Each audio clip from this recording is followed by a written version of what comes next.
Bom dia, boa tarde ou boa noite, conforme seja o horário que estejam me ouvindo. Dando sequência à série de palestras promovidas pela Casa de Fabiano, hoje, dando sequência a essa temática que a gente vem desenvolvendo nesses tempos que precedem a data que comemoramos o Natal, né? Em que a gente percebe que a presença de Cristo se faz mais envolvente na atmosfera terrestre. Então a gente, nós que buscamos, né, os religiosos de uma maneira geral, particularmente falando de nós os espíritas, que temos esse objetivo, sabemos, né, que temos que trazer Jesus cada vez mais próximos de nós, não só nessa época do ano, mas em todos os momentos da nossa existência, né? Então, aproveitando desse momento favorável, a gente sempre vai ficar, a gente vai continuar, vai reforçar essa proposta de falar mais de Jesus com mais ênfase nesses dias, né? E eu trouxe hoje pra gente, na verdade, o livro que eu tiro, né? As informações é Maria, Mãe de Jesus. Por quê? Embora o mês de dezembro seja dedicado a Jesus, né? Nós sabemos que o veículo humano, né? E espírito de condição, porque se não tivesse uma condição, certamente não seria possível para ela, para esse espírito, né? Então, espírito de uma altíssima condição, que se fez de instrumento, de servidora fiel, né? Servidora fiel a Deus e ao próprio Jesus, né? Que cedeu ali seu corpo, seu ventre, para que ele estivesse encarnado, né, entre nós, que ele se fizesse homem aqui entre nós. Então, é interessante a gente lembrar dela, né, pensar nela, mas o trecho que eu trago para a gente ler nesse dia, embora seja extraído do livro Maria, Mãe de Jesus, que foi um livro, ele é uma... Na verdade, ele é composto por mensagens, por textos, né? Ali, tanto do Chico Xavier, quanto da Ivone Pereira, que foram coordenados, né? Foram coordenados pelo Edson Carneiro. Então, Edson Carneiro, ele pegou muita coisa de Chico, acho que alguma coisa de Chico Xavier ali, que fala de Maria, inclusive a capa do livro, que ela foi obtida via mediúnica, né? Onde Emmanuel ia descrevendo, e em 20 sessões ele descrevia ali para um fotógrafo, um desenhista, que depois assim de 20 sessões ele tentou ser fidedigno ao máximo que ele pôde às informações do Emmanuel, e compôs esse retrato, né, que é a capa do livro, que segundo consta que é a forma como ela se apresenta quando ela vai nas regiões ali prestar o seu auxílio. Essa imagem que ela se utiliza assim para aparecer, né? E, então o livro ele é composto por mensagens, muita coisa Humberto de Campos, que veio ali através da mediunidade do Chico, muita coisa via a mediunidade, aquela intuição, né, da Ivone Pereira, né? Então a gente selecionou aqui um texto, né? Selecionamos aqui um texto desse livro que se chama 18 anos, né? Antes da gente começar a leitura do livro, feitas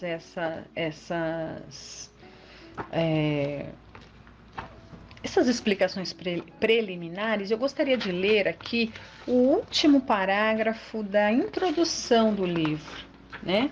que é só pra gente, na verdade vamos repetir aqui mais ou menos o que falamos, mas tal como está escrito aqui, eu vou ler o último parágrafo da introdução e depois a gente já entra na leitura propriamente dita do texto em si, né? Olha, Maria é um dos espíritos mais puros que foram dados à humanidade conhecer. Fiel a Deus, Maria não quer ser idolatrada, ou seja, não deseja que a vejamos como um ídolo, que o tempo logo destrói.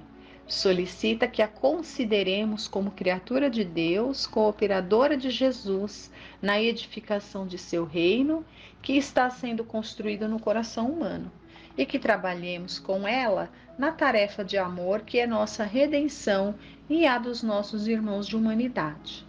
Trabalho a ser feito palavra a palavra, pensamento a pensamento, emoção a emoção, principalmente prece a prece, né? Então aqui nesse parágrafo a gente já tem uma noção, né, de que espírito que é esse que nos vamos dizer assim, se a gente pensar nela como uma mãe, como todas nós, né, que somos o veículo que traz, né, que dá à luz do mundo um ser, então vamos pensar que foi um presente que ela nos deu, que saiu ali, né, que veio à luz do mundo através do seu ventre, que é o nosso mestre. Mas então vamos aqui à leitura, olha, 18 anos. Eu creio, eu não sei, né? Como não está assinado, eu creio que isso aqui é alguma coisa da parte de Ivone Pereira, porque as mensagens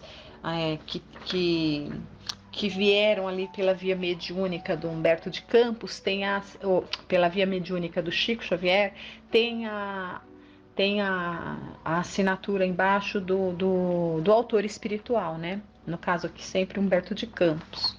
Como esse texto não tem assinatura, eu imagino que essa parte aqui seja de autoria da Ivone Pereira, tá? Então vamos lá. 18 anos.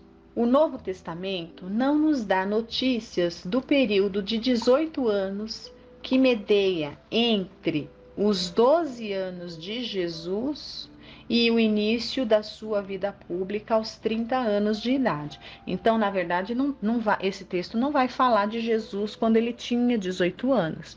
Vai falar de um período de tempo que compreende mais ou menos 18 anos, que vai desde os 12 anos, que é quando se tem as últimas notícias dele registrada lá nos evangelhos, né? E depois só aparece notícias novamente de Jesus, só se fala em Jesus novamente quando ele aparece com 30 anos de idade, né?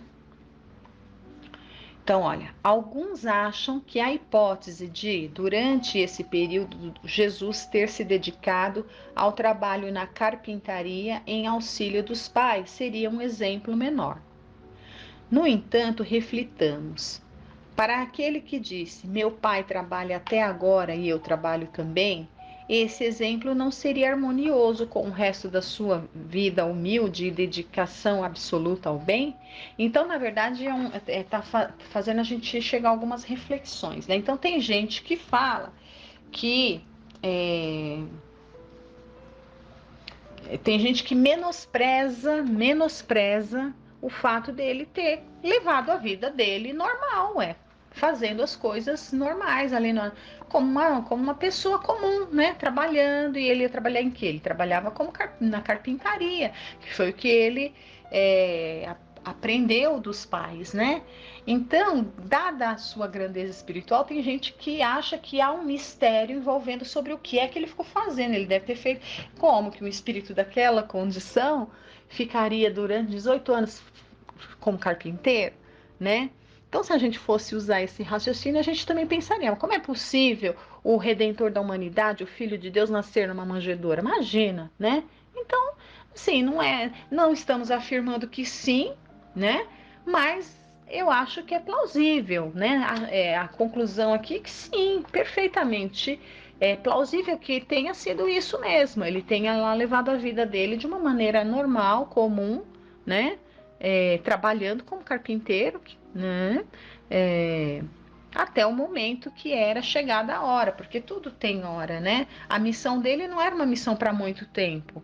Porque a gente aprende, né? Nós aqui dentro da doutrina espírita, uma das coisas que a gente aprende é espíritos de condição. É só a gente pegar as mensagens lá nas instruções dos espíritos no Evangelho, as respostas no livro dos espíritos. Espírito de condição fala pouco e diz muito. Imagine Cristo, então, que não veio praticamente, falou, né? Falou muito, e falou, né? Falou muito assim, muito no sentido de que ele não deixou nada escrito, né? Não deixou nada escrito. Falou e exemplificou, viveu, ele viveu o que ele falou. Então, não precisaria ele viver muito tempo, dada a sua condição, em pouco tempo ele vivenciaria tudo o que a humanidade precisaria. Então, se ele tivesse começado, vamos imaginar que ele ali, logo lá com seus 18, 12, né? Que se a lembrança que a gente tem dele ali, o registro que tem dele até os 12 anos, ele ensinando no templo, né? Ensinando, veja, ele ensinando os maiores sábios daquela época. Ele estava lá ensinando e todo mundo ficou ali hipnotizado, com 12 anos, né? Imagine então se ele começasse a sua missão aos 13, vai, né? Durou 3 anos. Então vamos dizer, se durou 3 anos, se ele começasse aos 13 anos, olha, vamos seguir esse raciocínio. Se ele começasse a sua missão aos 13 anos, então ia ser, 13, né? 14, 15, 16. Aos 16 ele seria crucificado.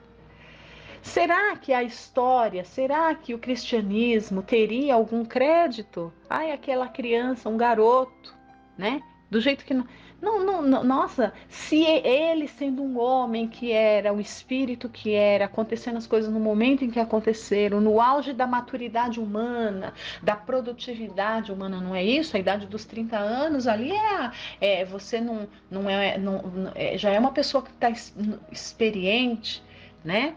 Já tarimbada, você já está numa fase de madureza da vida, né? Você não está nem no ladeira abaixo e nem no início da jornada. Você está vamos dizer assim, um fruto maduro, pronto, né?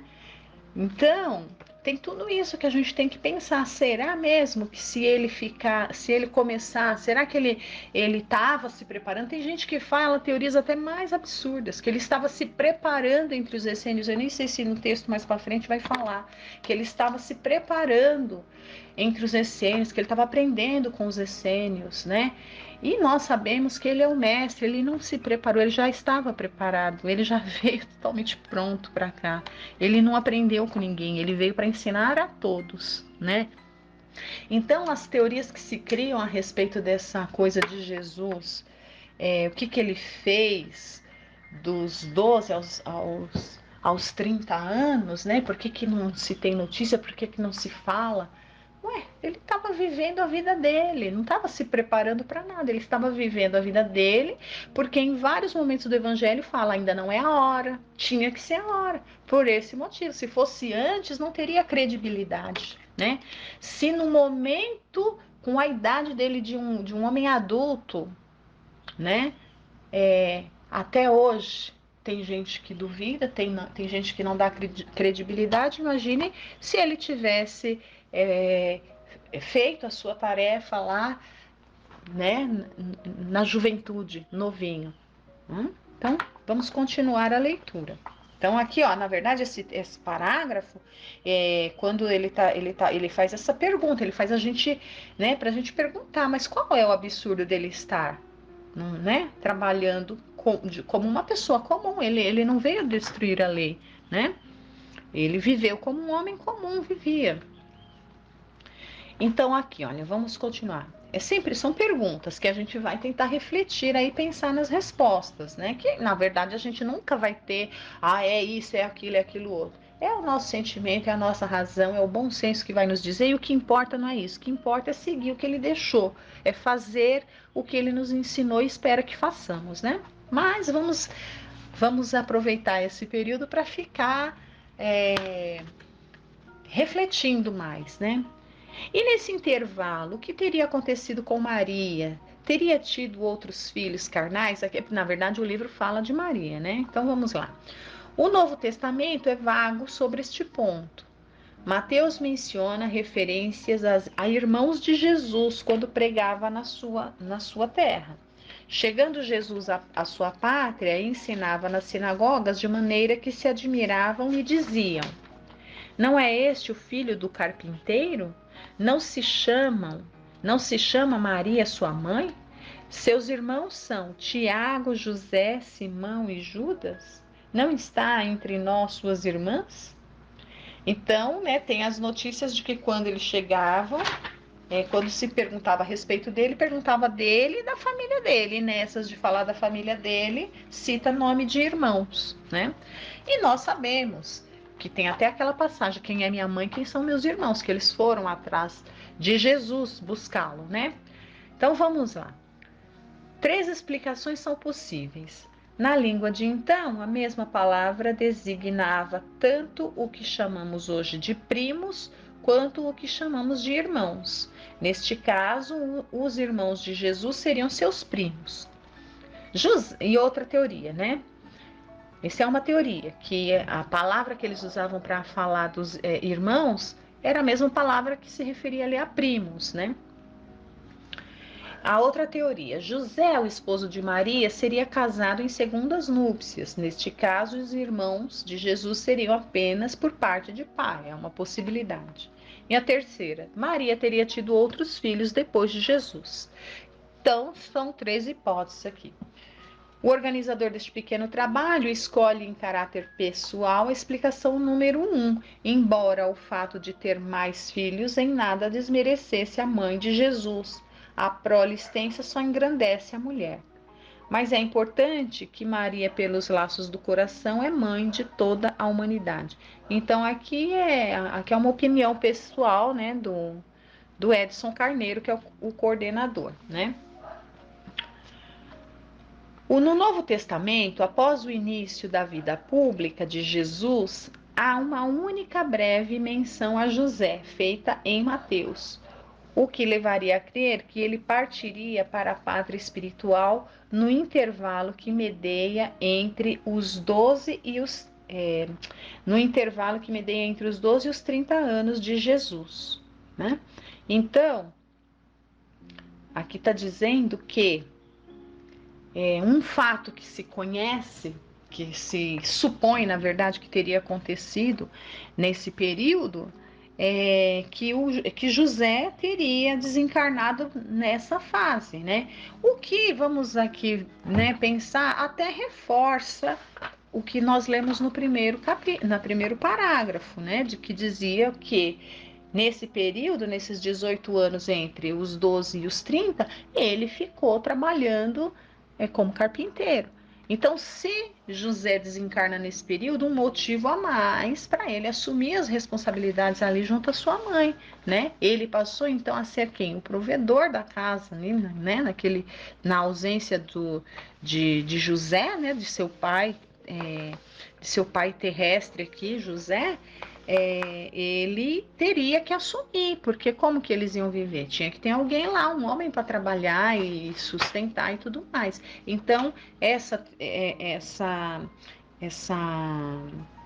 esse apontamento de que José teria desencarnado nesse período reforça que ele estava ali trabalhando como carpinteiro, né? No início do Evangelho de João, Maria está junto a Jesus no primeiro prodígio registrado no Novo Testamento, que é a transformação de água em vinho nas bodas de Caná. Então, a primeira aparição, assim, o primeiro feito, né, ali, vamos dizer, que dá início à missão da forma como ela está registrada para nós, né? Que culmina com a crucificação e a ressurreição e tudo mais, que a gente já conhece. O primeiro evento, depois dessa história, né? Lá dos 12 anos,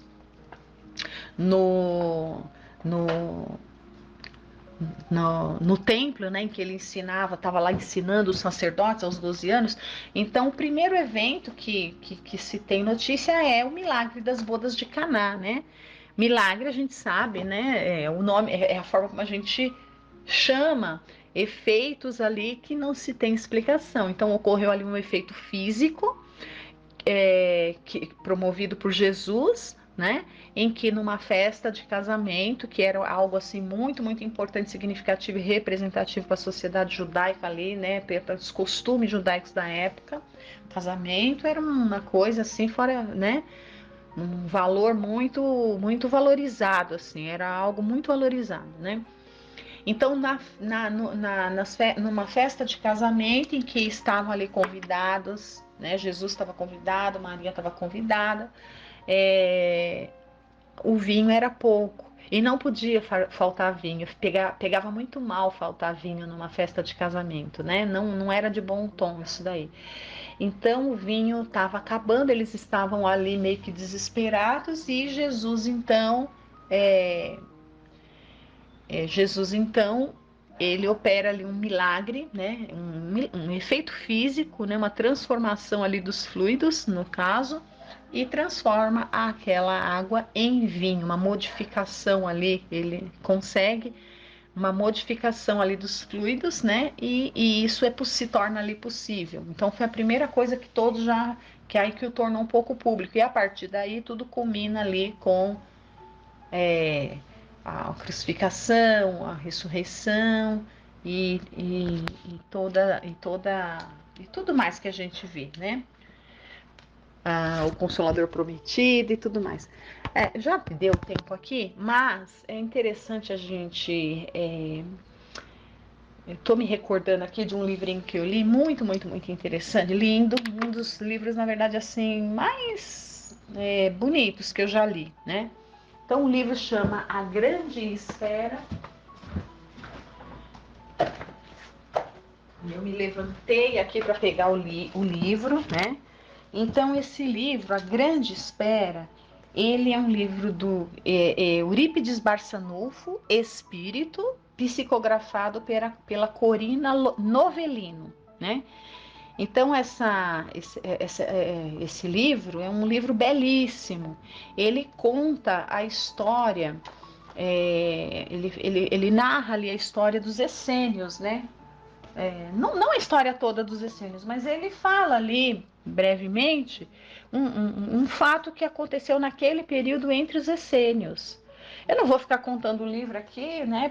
Porque vale a pena todos lerem aqui. A gente não vai ficar dando spoiler, mas resumidamente, para aqueles que falam que Jesus foi aprender com os essênios, que Jesus viveu entre os essênios, esse livro derruba essa tese, né? Porque ele não veio aprender com ninguém, ele veio ensinar a todos.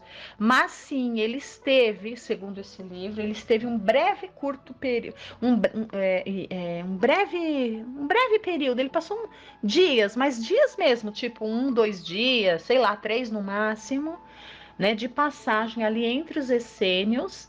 Mas não foi para aprender nada, foi para prestar um grande auxílio no contexto todo da história aqui do livro, né? É, e é um livro belíssimo, porque narra a história de 3 grandes espíritos que naquela época estavam encarnados na Terra como essênios. Um deles, Dr. Bezerra de Menezes, o outro era o Eurípides Barçanufo e Kai Barchutel. É a história desses 3 espíritos, encarnações deles lá entre os essênios na época de Cristo, eles passando por uma problemática e Jesus vai e auxilia e ajuda. E era um jovem adolescente, tanto que o livro se refere a ele como o adolescente, com A maiúsculo, obviamente, o tempo inteiro. É um livro assim maravilhoso, vale a pena. Então, assim, com essas memórias, essas reflexões a respeito de Jesus, né, pensando na vida dele, encerramos o tema de hoje, desejando a todos que Jesus se faça sempre presente no coração de cada um de nós. Agradeço a todos pela atenção, fiquem com Deus.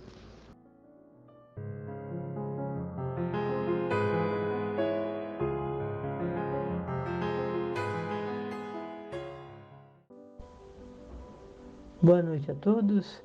Desejo que todos estejam bem. Nós vamos ver agora, nesta segunda parte de nossas reflexões, um texto, inicialmente, do livro Relatos da Vida, psicografado por Chico Xavier e ditado pelo irmão X. É o capítulo 3 e o título é O Grande Caminho. Um homem de muita fé morava num vale extenso e triste, e porque assinalasse amarga solidão, elevou-se em espírito ao Senhor e pediu-lhe atormentado: Benfeitor eterno, vejo-me vencido pelo desânimo. Que fazer para melhorar o ambiente que respiro? E a resposta é o aconselho, né, do Divino Orientador: educa a terra em que foste localizado, usa o alvião e o arado, a enxada e a semente, e em breve o solo dar-te-á pão e alegria. O servo regressou e seguiu-lhe o conselho. Com o aperfeiçoamento da gleba, porém, surgiram colonos variados e as rixas explodiram na disputa dos terrenos em torno. Alarmado, o devoto retornou ao Senhor e clamou: Inefável amigo, melhorada a região a que dei minha ajuda, vieram os companheiros da humanidade e com eles chegaram inquietantes enigmas. Não mais vivo só, entretanto, as feras da posse, os dragões do ciúme, as serpes do despeito e os monstros da inveja bramem e se arrastam junto de mim. Que fazer para o sustento da paz?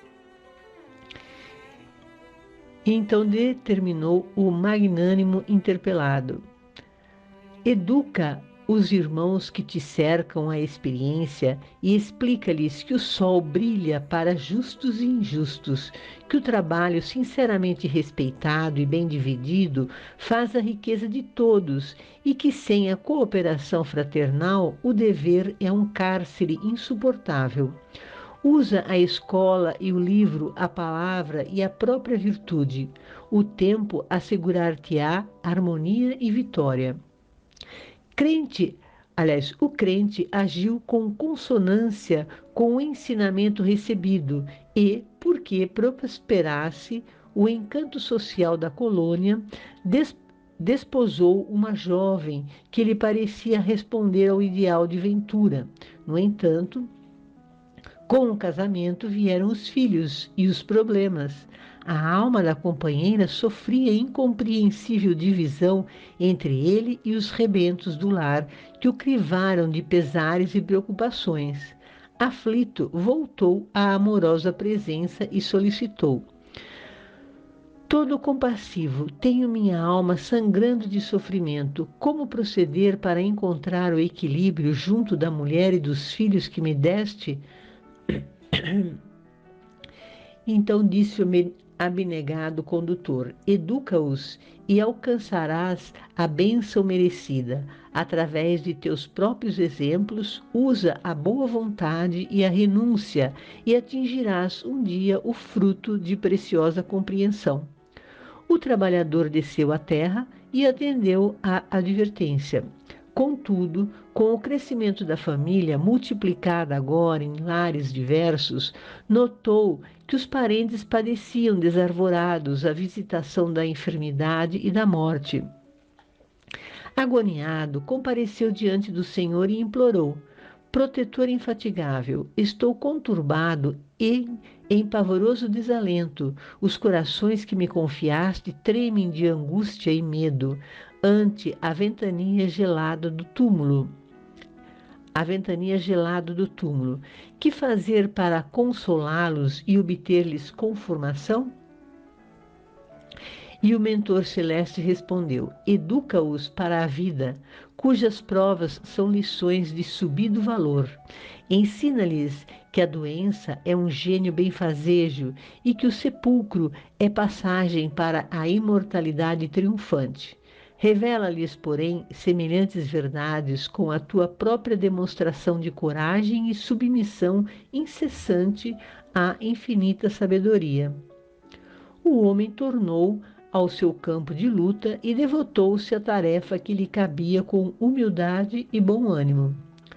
Quando o tempo lhe enrugou a face, alvejando-lhe os cabelos, fatigado ao peso das responsabilidades que trazia no coração, procurou o Senhor e implorou em lágrimas: Fiador de meus dias, compadece-te de mim. Meu corpo agora é um instrumento cansado, sinto frio em meus ossos, tenho saudades de ti, Senhor. Que fazer para transferir-me em definitivo para o céu? Educa-te e raiará para teu espírito a luminosa libertação. Educa-te e o próprio mundo te elevará à glória suprema da vida espiritual. Senhor, ponderou o fiel devoto, ensinaram-me na terra que fora da caridade não há salvação, e sempre respeitei a caridade, executando-te as ordens divinas. Ter-se-iam enganado os teus mensageiros no mundo? O mestre sorriu e obtemperou. Os emissários celestiais não se equivocaram na afirmativa. Realmente, fora da caridade não há salvação, mas fora da educação não há caridade bem conduzida. E porque o crente meditasse em lacrimoso silêncio, o Senhor concluiu: a caridade é a chave que abre as portas do céu, mas a educação é o grande caminho que conduz até ele. Foi então que o aprendiz leal voltou às obrigações que lhe competiam no mundo e consagrou o resto da existência ao serviço de educar-se, com o que passou a educar os outros com mais segurança. Resumidamente, temos aqui uma história de um homem que, em determinadas circunstâncias, orava pedindo auxílio ao Criador, pois sentia-se solitário, e Deus o aconselhou a cuidar do solo e a cultivar o terreno, plantando e para colher o alimento. E dessa iniciativa foram surgindo outras necessidades e para cada dificuldade havia uma possível solução. E o homem fiel a Deus acabou evoluindo nos cuidados com suas terras, gerando empregos, mas o seu progresso gerou as disputas pelas terras ao redor. Então o homem, obedecendo a Deus, educou-os a cultivar as suas terras. Depois este homem resolveu se casar e ter filhos, que lhe trouxeram problemas, e sua esposa também estava sofrendo, e a situação estava complexa, e Deus o aconselhou a ensinar seus filhos e esposa, fazendo uso dos seus próprios exemplos, usando da boa vontade e a renúncia em certas circunstâncias, e um dia iria obter a compreensão, né? Então, ao invés de estar mandando, falando o que os outros têm que fazer, é dar o exemplo, né? Depois chegou o tempo das doenças e desencarnes dos parentes, e Deus o aconselha a ensinar que a doença é um gênio benfazejo e a morte é uma passagem para a imortalidade triunfante. Mas ele precisaria demonstrar a coragem e a submissão incessante à infinita sabedoria. E o homem então agiu com bom ânimo e humildade, até que chegou a velhice e já não tinha mais saúde e disposição como em outros tempos. E mais uma vez pede ajuda a Deus para que pudesse ele ir ao céu. E Deus pede que ele se educasse e chegaria à libertação. E o homem pergunta a Deus se é verdade que fora da caridade não há salvação. E o mestre responde que sim, fora da caridade não há salvação. Porém, é preciso ainda a educação para haver a caridade bem conduzida. E o Senhor, percebendo a meditação do crente, concluiu que a caridade é a chave que abre as portas do céu, mas a educação é o grande caminho que conduz até ele. E desde então, o aprendiz leal voltou ao trabalho e consagrou o resto da vida ao serviço de educar-se e assim passou a educar os outros com mais segurança. A essência dessa mensagem é o convívio com o outro sendo exemplo e ainda buscar o conhecimento e colocá-lo em prática para que outros também aprendam e o mundo possa se transformar para melhor. É interessante que muitos de nós reclamamos do outro que erra, Mas quem pode ensinar é aquele que pratica o bem e não aquele que reclama do erro do outro, mas torna-se um exemplo para o outro. E para complementar, eu vou ler um texto do livro Fonte Viva, do capítulo 20, cujo título é Diferença. Esse livro é psicografado por Francisco Cândido Xavier e ditado por Emmanuel. É o capítulo 20, né? E o título é Diferença, como eu já havia dito, né? E esse texto é baseado num versículo de Tiago, capítulo 2, versículo 19. Crês que há um só Deus, fazes bem, também os demônios o creem e estremecem. A advertência do apóstolo é de essencial importância no aviso espiritual. Esperar benefícios do céu é atitude comum a todos. Adorar o Senhor pode ser trabalho de justos e injustos. Admitir a existência do governo divino é traço dominante de todas as criaturas. Aceitar o supremo poder é próprio de bons e maus. Tiago foi divinamente inspirado neste versículo, porque suas palavras definem a diferença entre crer em Deus e fazer-lhe a sublime vontade. A inteligência é atributo de todos. A cognição procede da experiência. O ser vivo evolve sempre e quem evolve aprende e conhece. A diferenciação entre o gênio do mal e o gênio do bem permanece na direção do conhecimento.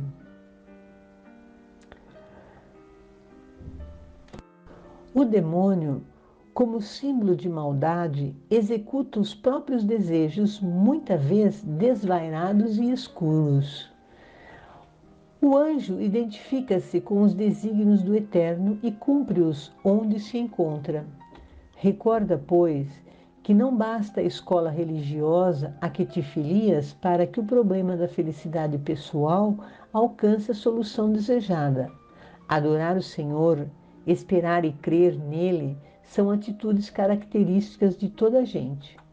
O único sinal que te revelará a condição mais nobre estará impresso na ação que desenvolveres na vida, a fim de executar-lhe os desígnios, porque, em verdade, não adianta muito ao aperfeiçoamento o ato de acreditar no bem que virá do Senhor, e sim a diligência, ou seja, o empenho, o esforço em praticar o bem hoje, aqui e agora, em seu nome. Então, esse texto chama nossa atenção sobre a importância de fazer a vontade de Deus. Só acreditar que Deus existe não propicia a nossa evolução.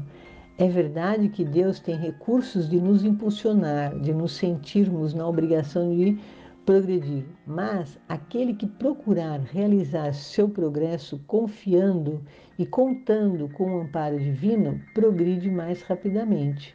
O gênio do mal e o gênio do bem são gênios, mas, como escreveu o irmão X, o gênio do mal realiza seus desejos tresloucados e com isso levará mais tempo para se elevar a planos mais altos. Mas sempre haverá um dia em que o arrependimento chegará para aquele que erra como escolhas. O pior dos demônios nunca será para Deus um ser desprezado, esquecido, abandonado, mas é alguém que no momento certo Deus o modificará. Já o anjo avança mais rapidamente, né? Ou melhor dizendo, muitos que são anjos avançaram rapidamente porque buscaram os desígnios divinos mais cedo, né? Escolheram um caminho que é o do melhor, né? Que está dentro das leis de Deus. Todos somos inteligentes. A experiência propicia o conhecimento e a escolha pelo bem e pelo amor pode conquistar mais cedo a planos elevados. E para finalizar, eu vou ler um texto do Evangelho segundo o Espiritismo, capítulo 15, item 3, né? O capítulo 15 é fora da caridade não há salvação. E vamos ver o item 3. Toda a moral de Jesus se resume na caridade e na humildade. isto é, nas duas virtudes contrárias ao egoísmo e ao orgulho. Então, aquele que cultiva, né, vamos dizer assim, o orgulho, o egoísmo, não vai seguir as orientações divinas, né? Faz o que quer. Continuando a leitura.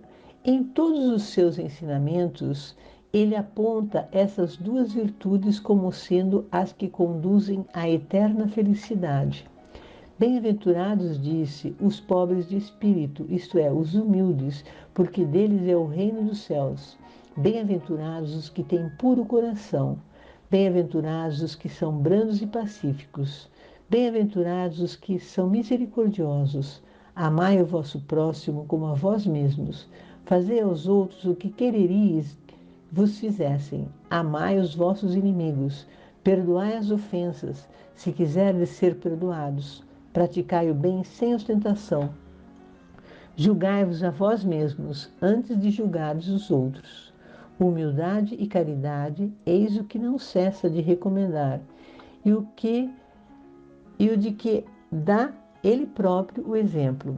Orgulho e egoísmo, eis o que não se cansa de combater, e não se limita a recomendar a caridade, põe-na claramente e em termos explícitos como condição absoluta da felicidade futura.